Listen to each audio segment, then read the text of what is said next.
Good Hello. morning, Aki. Ayan. Good morning and see you on the next video. Convection.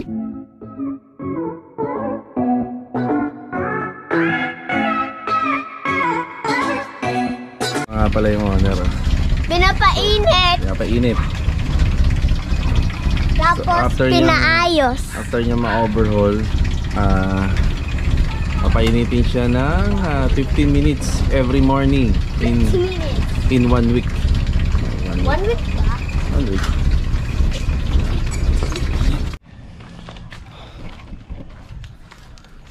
Yan, magandang araw po muli sa inyo. Pinya pala natin yung natapos nila kahapon. Iyon ah. Ito na nga pala yung natapos nila kahapon. So maaga pa naman. Ay, kaya. Yeah. So hintayin lang natin yung tropa para makapagbigay tayo ng update mamaya. Yan, good morning sa inyo mga Karo House. Yan, good morning sa inyo mga Karo House. So bali ngayon pala ay January 12. Yan. So update dito, tatlo ulit sila syempre. So nga pala si Master Jojo. Yun o, inuumpisahan niya na itong isang part ng poste. Yan, inuumpisahan niya na pong lagyan po ng hulma. So gagawin niyang kwadrado yan, kagaya ng ginagawa namin. So yan ang medyo matrabaho dyan, yung mga kantuhan. Ito yung layout. Ayan, pansi.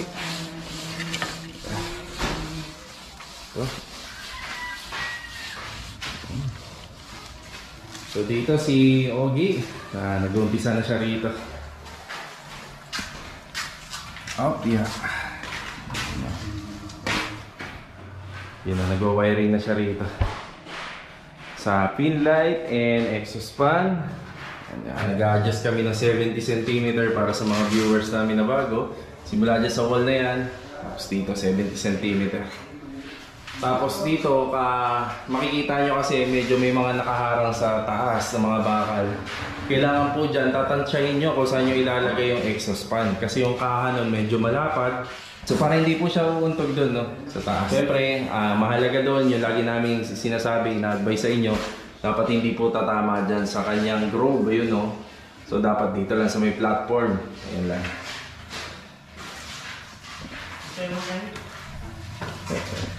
Yan, dito si JR.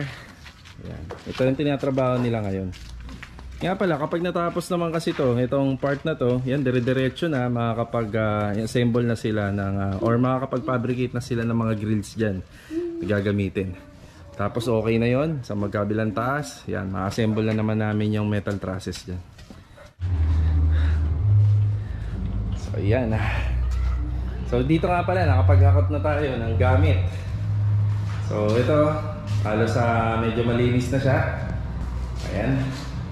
Halos siya masyadong gamit. So ito, iniwan na lang natin kasi gagamitin talaga yan dito.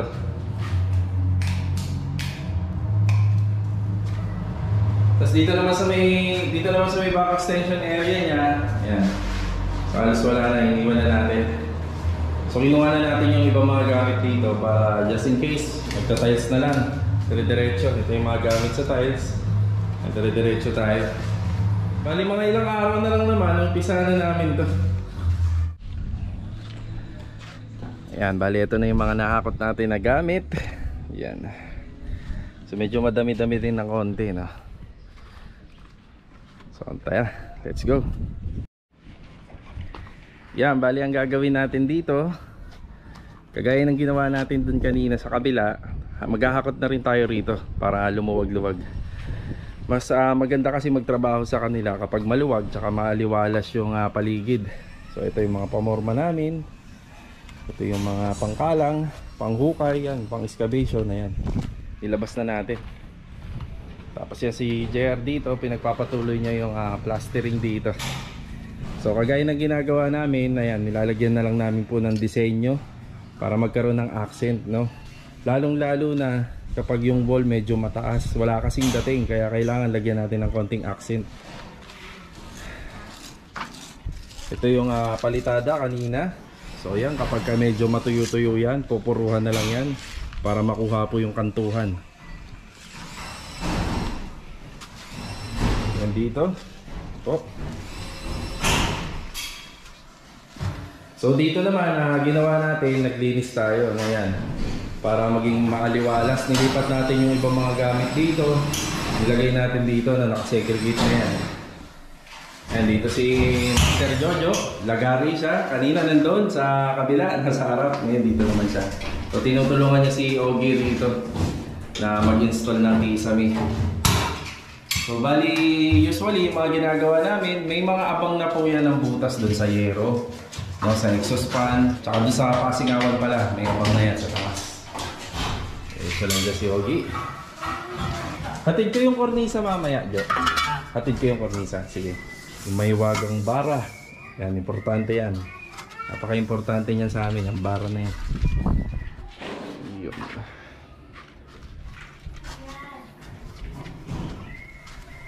So, hatid ko lang yung mga hinakot ko rito. After nun, babalik tayo rito para magbigay ng update. Ayun.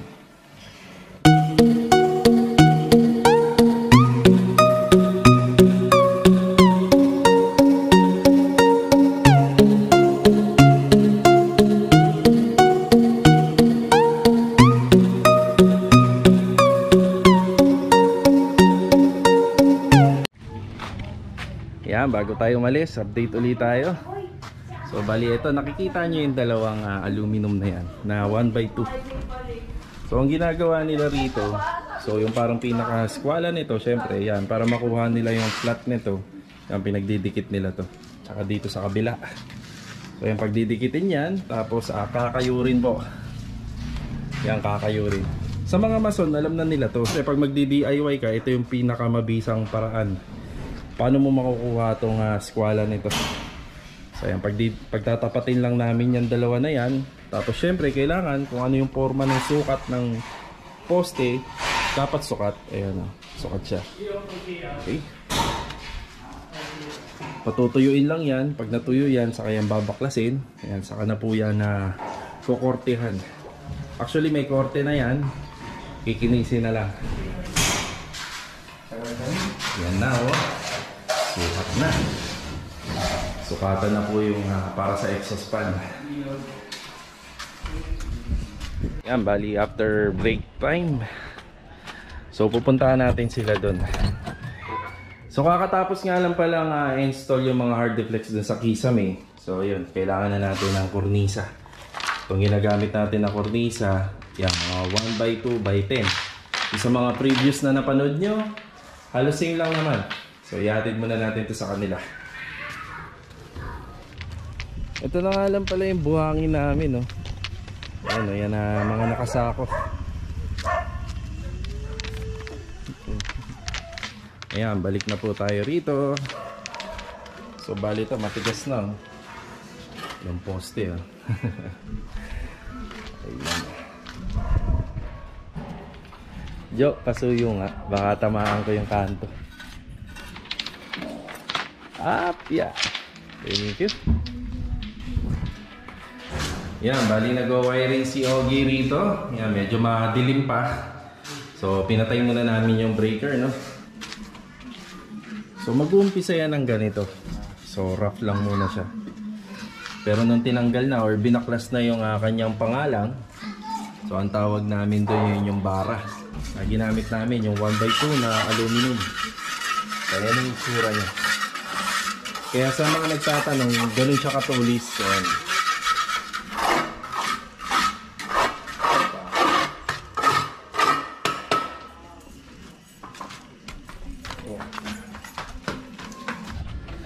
So maganda yung panahon, no? Makulimlim lang. So bali dito tuloy-tuloy lang nilang ginagawa to. Nga pala dyan, nagpapa-extra yung pulis sa amin sa tapat. Ano? Natumba yung kanilang antena. Tatayo lang natin. Ay, tali natin. Alambre lang. So mas maigi ang diskarte nila dahil yung tiles perfectly na yung lapad nun, ginagamitan nila ng squala yan. So yung squala, yan yung pinangkakayod ni JR. Kasi squalado na yun eh. Tapos tinututukan na lang ng aluminum doon sa dulo. So pagka okay na yan, lalagyan uli ng palitada.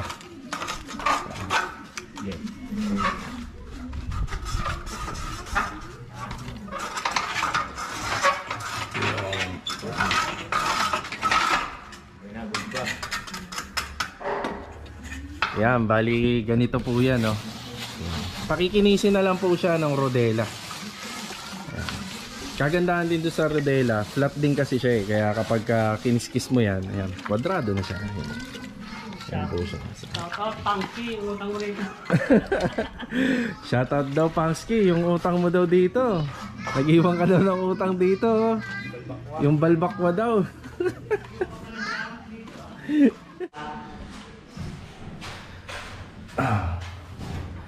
Ayan, balik si Master Jojo dito. So, i-install nila itong exhaust fan. Yun o.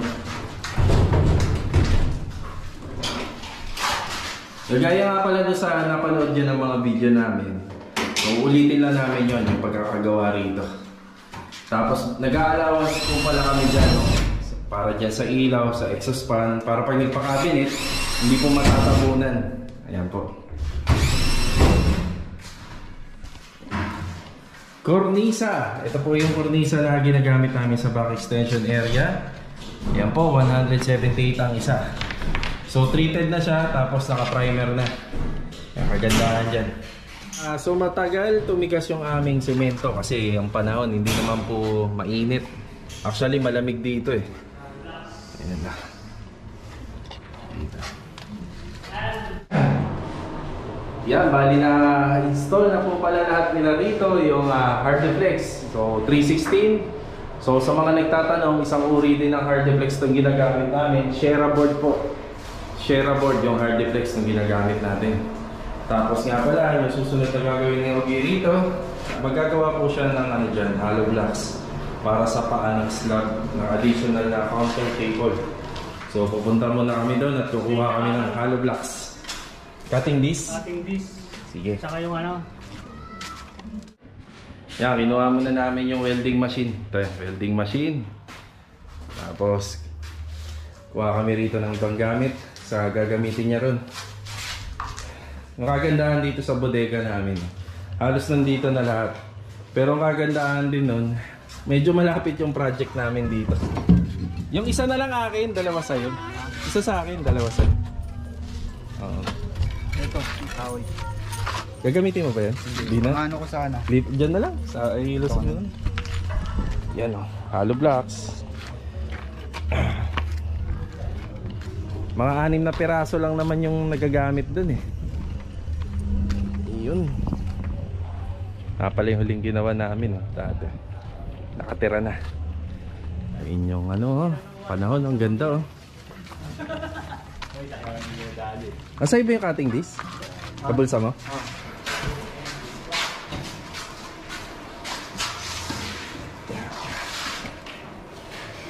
Welding machine.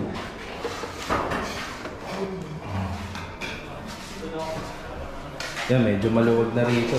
So ito yung advantage kapag medyo malinis, no? Tsaka maluwag yung area. Parang magaan sa loob magtrabaho, maganda sa pakiramdam. Dito magwawalis-walis lang muna ako dito para maluwag kahit pa paano. Yan, malinis siya.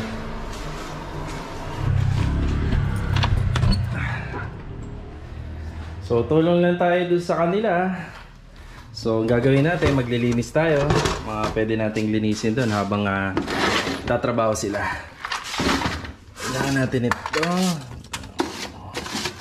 Usually kasi kapag yan, nagpapalitada, hindi may iwasan talaga na sa burr finish. Hindi may iwasan na nadudumihan yung ibang part. Pero syempre, magpapa-renovate naman yung may-ari. Pero hindi nangangahulugan noon. Na-turn over natin sa kanila yun ng sobrang dumi. So kailangan natin maglinis dun. Ito, liha, brush, tsaka paleta. Ayun, eh. Yan, pagkatapos nga pala ni JR doon, Ito naman yung ginagawa niya. So ito mga pinuputol niya na bakal na to, dating gawi, yung ilalagay dyan sa harapan.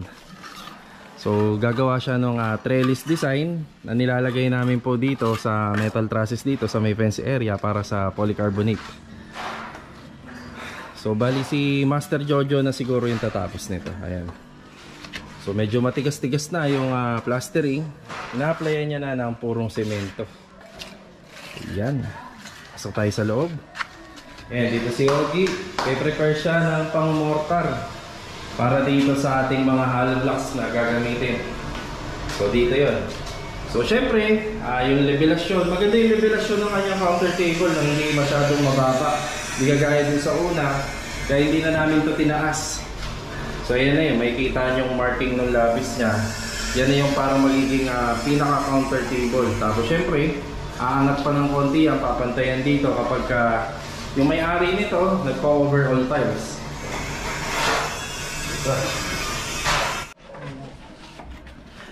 Ito na po yung update natin dito sa poste. Simula kaninang umaga, ayan na po. So mas madali na kasi siyang ayan, gamitan ng pangkinis. Ano na tawag dyan, Jo? Rodelita. Rodelita? Rodelita. Yan, mas madali na siyang gamitin ng rodelita. Ayan, yung rodelita na yan. So medyo matigas na kasi siya. So kumbaga hindi na lalaban yung pinaka semento. Hindi na siya lalaban dahil matigas na, madali na siyang gamitan yun. So makikita nyo, yun no. Halos talagang matulis. Ito na yung natatapos nila rito. Yeah. So dito naman si JR, halos na ano niya na to, naputol niya na lahat ng gagamitin dyan. So kami, pag sa amin, 8 piraso lang naman yan. Pero sa inyo, pwede nyo damihan. Yun nga lang, kapag dinamihan nyo yung mga braces o yung mga soleras dyan, pag dinamihan nyo, syempre dadami rin yung butas ng polycarbonate. So yan, pinagpapatuloy na to ni JR. After niya to maputol, yan, pinupull weld niya na lang yan, yung mga dulo na yan. So yan, fabricate niya na yan. So ang kagandahan kasi nito, bukas, kapag natapos na nila to ngayon, kagandahan nito, masusukatan na nila to. Yan. Sukatan na nila to ng para sa fence grills. Tsaka ito. Bali si Ogie, ino-continue na lang niya yung paggagawa rito, no? Nung paano ng ating counter table. Pagkatapos niyan, lalagyan niya na yan ng plastering. Kami, pag nag-plastering kami, itong part na to, rough lang. Pero pagdating dito, yan, ganyan kakinis. Kasi pinipinturahan pa namin yan kapag hanggang sa matapos to, no? Hanggang sa overall finish. Yan, kung mapapansin nyo, yung basin, iniiwan muna namin ng ganyan para talagang ma-testing natin. Kasi kung bubuhusan nyo kagad yan, kapag umulan ng malakas at nagkaroon pa rin ng problema, babaklasin ulit. So yan, kung sakali naman hindi umulan, gagawa kami ng alternative way para i-testing to. Yun nga, yung binubuhusan namin ng marami. Pero dito pa lang, kung napanood nyo yung nakaraang video, yan, kung napanood nyo yung nakaraang video, dito pa lang, yan. So maganda yung flow, maganda yung drain ng tubig. Ilang minuto rin yun na nakadrain yung tubig na ganun. So yan, okay na to. Dito nga pala, yung kisame nito, syempre magagamit natin dyan, 3 hardy flakes. Gaya nga ng pinapaliwanag namin sa inyo, pwede ko gumamit kayo niya ng 2 lang, kaso nga lang, hindi maganda yung mga pagkakalatag pagka 2 lang. So yung pinagputulan yan, yan po yung ginagamit namin pang hulma rito. Yung pinang-i-slab namin dito. Kung ilang siroko na naputol dyan, yun ang gagamitin natin dito. Bali dito, habang pinapatuyo niya yung mortar dito, yung asintada rito, ito muna ang bibirahin ni Ogie. Yan muna yung asikasuhin niya. Dito nga pala sa may back area, yan, okay na yan.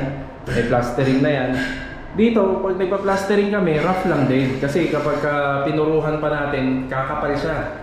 So, nakaumbok na siya kapag may puro. Ngayon, kapag may puro, pipintura ka, laki-laki yung hahabulin mo. So dito, yan lang muna.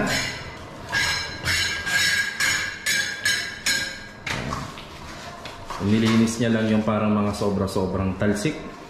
ng buhangin at saka ng semento. Tapos mamaya pwede niya na yung palitadahan. So, example na natapos namin na isang poste. Dito naman ito.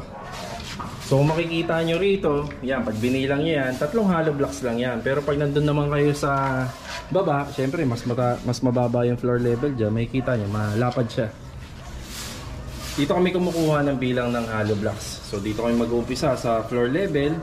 Yan. Kasi kung medyo mababa yan, ang pangit naman, nakita ka na dyan. Kaya okay na to.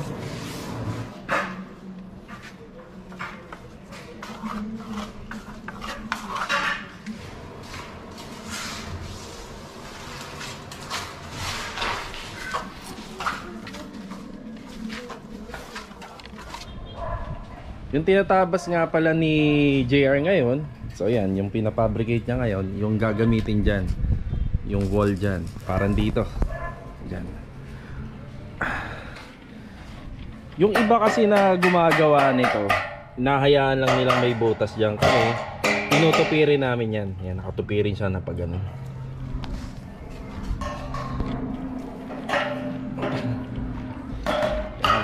Yan, parang ganyan po siya. Tapos i-welding, pull weld yan, paikot. Bali rito nakatapos na siya ng isa. Ayan. Ang haba nga pala nito 4 meters kasi 4 meters naman to eh. 4 meters yan. Ito na nga pala yung natatapos ni Master Jojo rito. Ayan o. Yan. Sa taas. So dito naman sa loob, ito na yung ginawang plastering ni Ogie kanina. Ito na po yun. So syempre dito gumagamit din kami ng bara rito. Yan. Bali ito, may plastering na nga rin pala to. Okay. Pag bukas, tuyo na yan, saka namin nilalatag yung pang slab dito. Nakapantay nito. Pala mga nakalatag na hollow blocks na yan, yan, bubuhusan ho namin yan. Kapag ito nagkaroon na ng budget yung client namin dito, so idadamay na namin to sa pagta-tiles para maganda siya tingnan. So maganda. So after nga pala namin dito, yung kapitbahay namin, sila Ate Cecil, yan, shoutout sa inyong family. Meron silang pinasusuyo kasi meron silang antena sa taas ng bubungan. So natumba yun. Nga pala dati kung mapapanood nyo yung mga video namin, meron kaming inakyat na bubong. Tapos lahat ng paligid nun, naka-antena sila, naka-modem. So naka-wireless na loop. Yun yung internet na inavail nila rito. Ngayon, mga ilang taon lang talagang itatagal nun. Kapag nangalawang na yung mga antena, kapag nangalawang na yung mga alambre, tapos gawa ng hangin, ulan hangin, matutumba yun. Yun ang nangyari dun sa kapitbahay namin. So itatayo lang namin yun. Antena yun ng TV. So bali nakakonekta yun sa TV Plus nila. So itatayo lang namin gamit yung mga alambre. Tapos iipit namin yung sa tex screw. Yung sa tex screw ng bubong ng yero. Yan. So, mamaya akit kami ron. Jeff! Nga pala si Pangsky oh. Nasa Taytay Rizal tapos may iniwan na problema rito kay Jeff. Jeff, mamaya atin ko sa yung bayad. Nung birthday nga pala nung anak ni kumuha siya ng baka dyan yan. Kasi si Jeff nagbabaka yan eh. So yan, kilala rito yan na nagtitinda ng baka. Tama-tama, akit kami sa bubong, napaka-kulimlim. Maganda yan.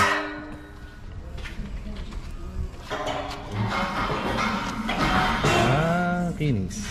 Diba? Yan, kuha tayo ng pong. Punas-punasan natin. Punas.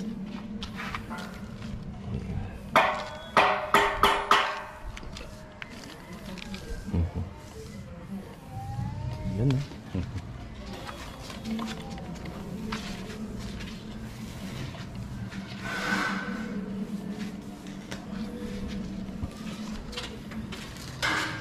Ang ganda ng tiles, makintab. Kintab, oh. Kaya naglalagay kami ng tiles talaga dyan sa poste para kahit pa paano kapag may dumi, pupunasan na lang, no?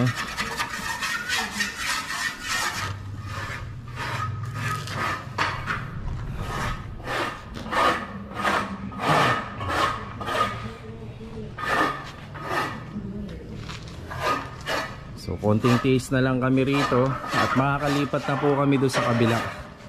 So medyo tatlong category pa kasi ang gagawin namin doon. Tiles, kwarto, tsaka pintura. Yan. Konting-konti na lang to. Basta wag lang uulan. Di baling ganyan lang makulimlim eh. Masaya yan. Basta wag lang uulan.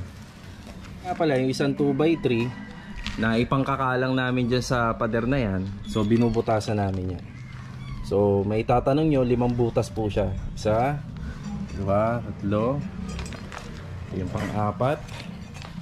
Saka pang-5 lang namin. Yung sa welding machine para mabutas niya yan. So yung welding rod na rin yung nagbutas niyan. Yan, oh. Ito namang isang 2x3 na to. Ito yung nilalagay namin dito. Isa. Tapos yung ibang bakal namin, no? Ayan. So habang pinapatuyo namin to, yan, may mga tirang halo tayo. Yan, ina-apply na namin dito. Yan, na-apply namin dito sa kanyang catch basin. Kasi yung mga catch basin dito sa Irene Row House, lupa po yung sahig niyan. So mas maganda talaga, ipapasimento nyo. So sa mga kumuha mo ng Irene Row House, check nyo maigi kung yung catch basin nyo, yung flooring nun, kung lupa. Pag lupa, yan, sementohin nyo.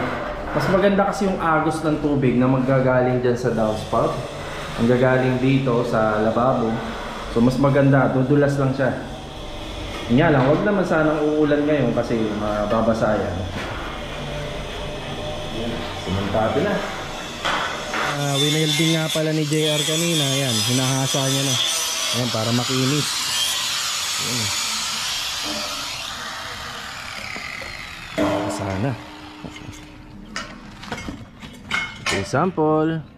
Yan, oh. Makinis na siya. Yun. So dito yung sa kapitbahay namin, no? So tingnan muna natin. Akit muna tayo rito. Opya. Ayun, bumagsak nga yung kanyang antena, oh.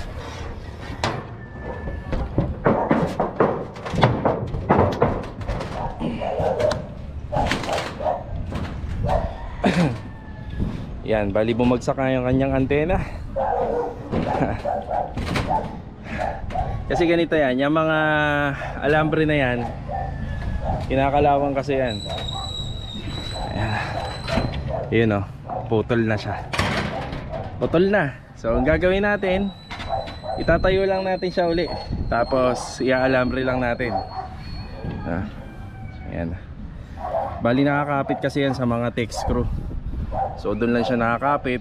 Ngayon kapag umulan, init, yan, kakalawangin siya. Pero matagal bago ito tumumba, oh. So ayan. Pwede pa to, sayang naman. Yan, bali dito na ho kami sa bubong nila ate. So itatayo na namin to. Pero tatanggalin na namin yan, yung mga luma. Tapos dadagdagan namin yung ano. Ayan, so, dagdagan namin yung alambre.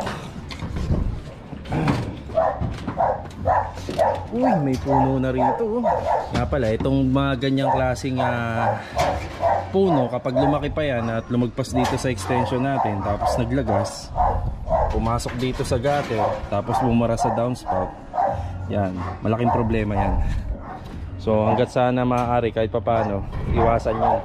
Dapat yan, tinatapas yan. Tapos dito nga pala, yan, so videoan ko na rin, no?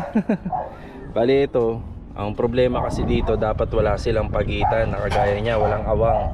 Dapat sana magkadikit, tapos yung flashing magkayakap sila, para kapag umuulan hindi po nasasalon nitong halo na to, itong ginawa nilang buhos dito. Kasi kapag pumunta yung tubig dyan, Hahanap lang po yan ng pwedeng lusutan at tatagas yan sa loob ng bahay ninyo. Yan yun. Yun lang, no? So yan, tuloy-tuloy lang natin dito pag-install nito.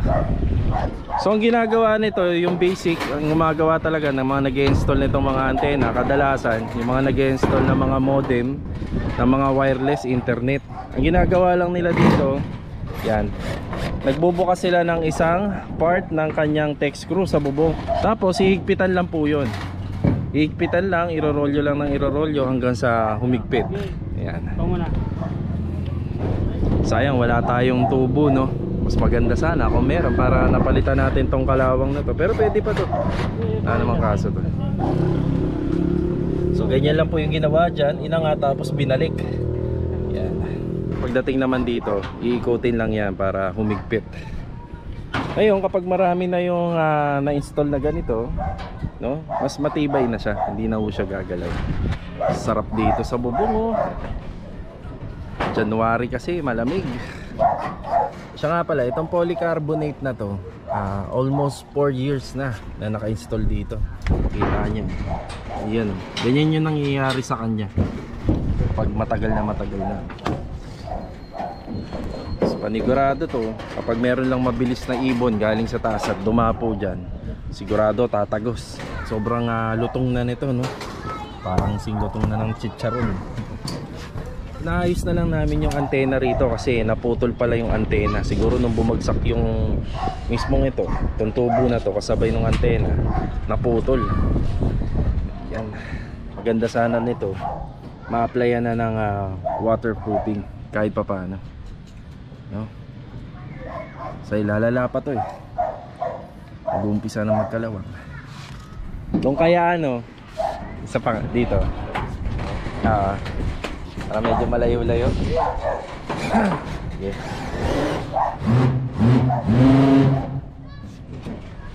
Konting-konti na po siyang tumatayo. Yeah, mag-place kay. Yeah.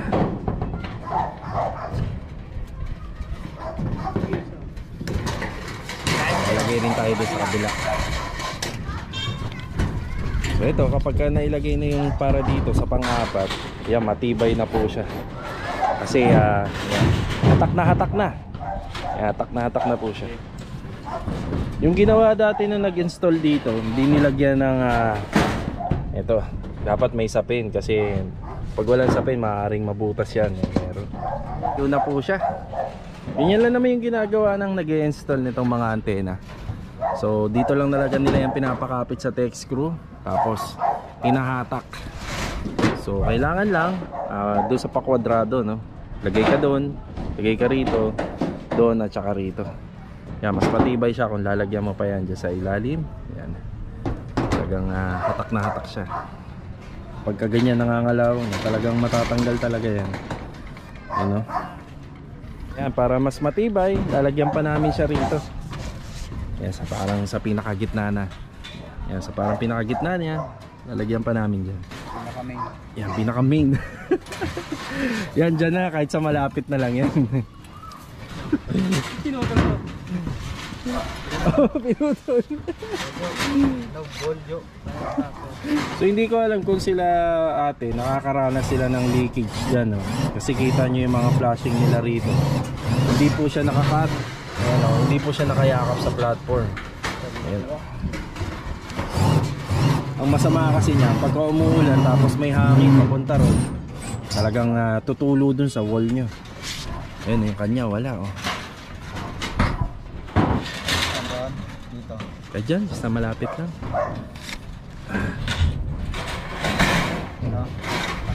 Yan, bali tatapusin na po namin itong video na to. Hanggang dito na lang ito. Kita-kita po muli tayo sa susunod na video.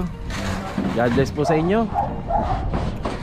Yan, shoutout po daw kay Pangski, saka kay Master RJ dyan.